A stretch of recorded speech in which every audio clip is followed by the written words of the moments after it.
Cheers, Divine Souls. Welcome to another edition of the Council of Light Channeled Messages. I am your host, Laura West. I am a psychic medium, I am a Reiki Master Teacher, and I am a channel for the divine, among some other pepperings throughout my business and my practice, as you well know.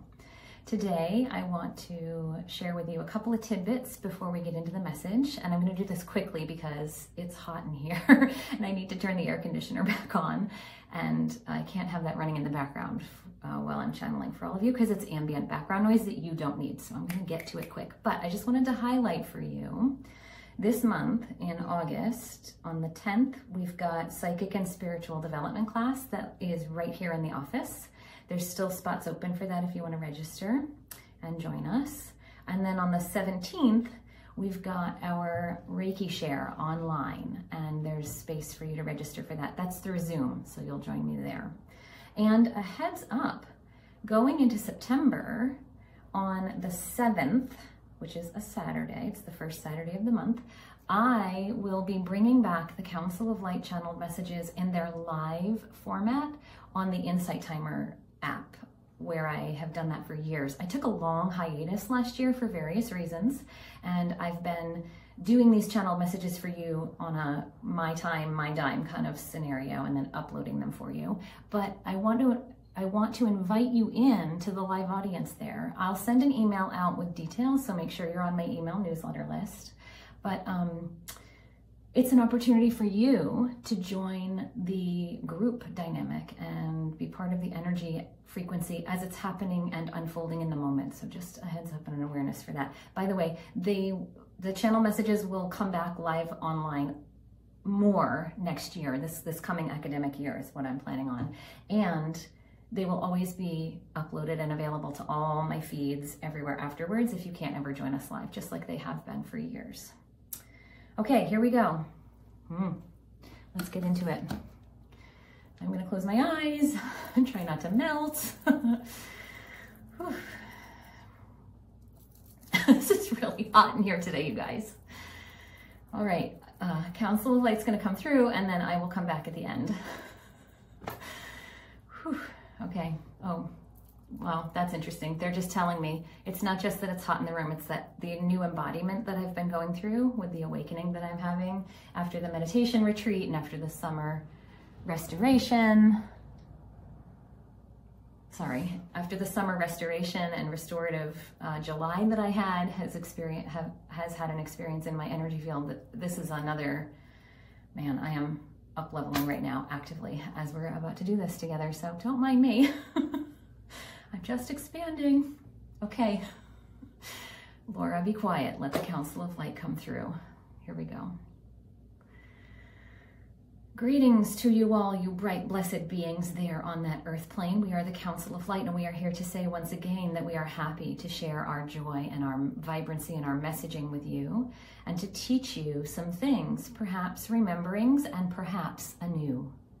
In this moment, in this spark, in this effervescent light nanosecond, you have an opportunity to be in your zone of optimal genius with your vibrational station.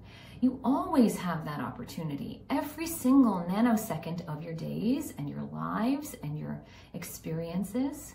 And yet many of you go through your lives blindly, coursing through your energy frequencies without taking notice, without taking stock. Do I need to pause? Do I need to nourish my body frequency with deep breath? Do I need to nourish my mind frequency with cultivated positivity thoughts? Do I need to nourish my heart frequency with an expansion of loving kindness for myself? You all just go, not all, but most of you, just go on autopilot, and you are reactionary to the things and the people and the events and the places and the news streams and the happenings of your day-to-day lives around you. You can start to be more embodied. You can start to be more in your centeredness. You can start to be more in your consciousness of your own activation, your own identification of what is needed in the moment for you to feel fully awake, fully alive, fully vibrant, fully zestful. And we're not talking about huge shifts. You don't need to go on a 5-day silent meditation retreat like the woman whose voice box we channel through just did. You don't need to take 3-week vacations at the lake like the woman whose voice box we channel through just did. She needed those things to get back into a space of embodied harmony and centeredness and a touchstone and a groundedness within herself, because she had come out of a space of being ungrounded and untethered.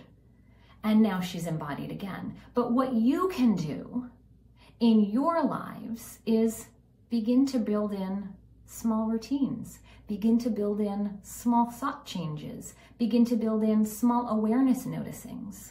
Like, for example, there is nature all around you, happening moment by moment, and the animal kingdom is speaking to you. The animal kingdom is in harmony and in relationship with you, each of you in your own way and in your own station and in your own space. It's talking to you. The trees, the plants, and the animals are speaking to you. They are along for the journey of your lives, and they're here to help you and support you and nourish you and guide you. Turn to them for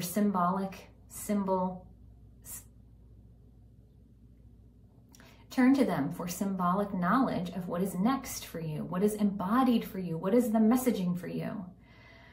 Some of you might want to spend some extra time sitting quietly, resting in your chair, or practicing embodied movement like yoga or breath work. Some of you might want to be moving more in an exercise routine or changing your diet.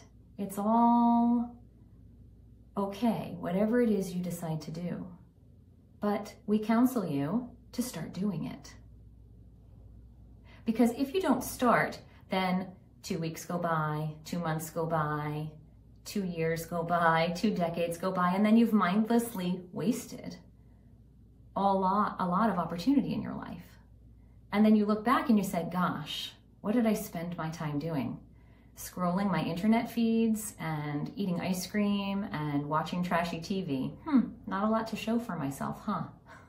And we're not judging you. We come from a space of light.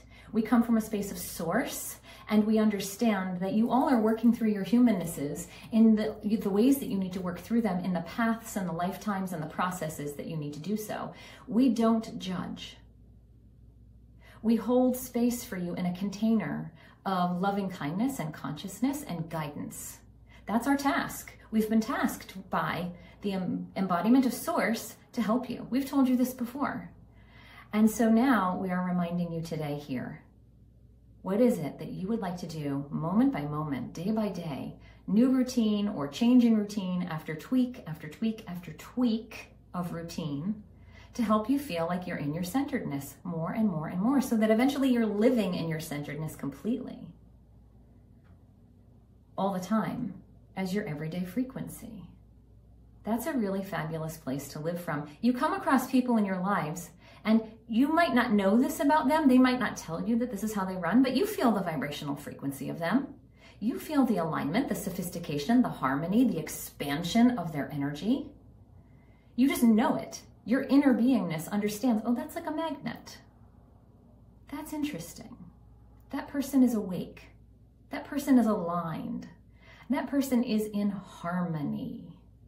I see. And you can begin to say, oh, how can I get there?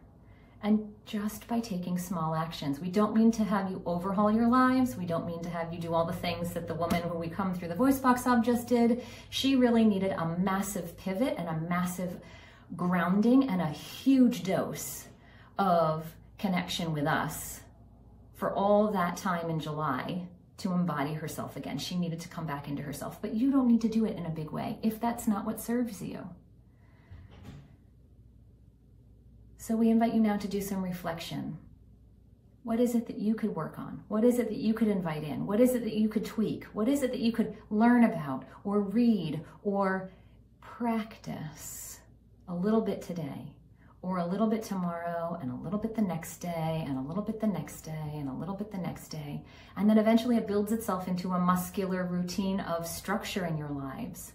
Tiny things over many days equals your life, instead of one thing inspired every once in a while. That's just a fleeting opportunity. And so now with that, we are going to keep this very brief today because the woman whose voice box we're coming through is having a massive crack open alignment and she is melting. And we will let her get back to her business of her day and seeing her clients and being her fully embodied self. And we will pause speaking to you until the next time we are to come to you. And we understand that she has opened an opportunity for us to come to you in a public arena. And we are thrilled that she is ready to do this with us again. We have been asking her for quite a while, please go back to the public arena. We want to dissect the information and give the people the information in that live space. And we've held space for her, just like we hold space for you. And so now we're ready, and she's ready, and we will embody that live co-created space together in the next time we are to see you and talk to you and frequency with you. We are the Council of Light, and we wrap you in a golden blanket of light to nourish you and keep you and sustain you and hold you ever so tight until the next time we are to speak with you again. Namaste, goodbye for now, and adieu.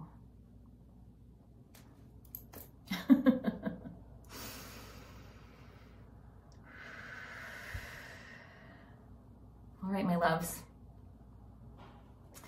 That was really sweet, and it helps me remember as I am doing this big expansion and this big crack open, and I'm literally melting right now. What else can I be doing? What are the refinement practices, the micro actions on a day-to-day basis? Yes, I'm having a huge shift, but what can I do on a tiny micro action basis? Check me out on my socials. You'll see there's some running action happening there for me this summer. That maybe is where I'm embodying my micro actions. I've committed to running in a specific way, and it's just so delicious. Although I live on a hill, and so I don't get the luxury of running on flat roads. I have a hill workout built into my run every day. It's not a choice. So, all right. Love to you all, and I will see you again soon. Mwah.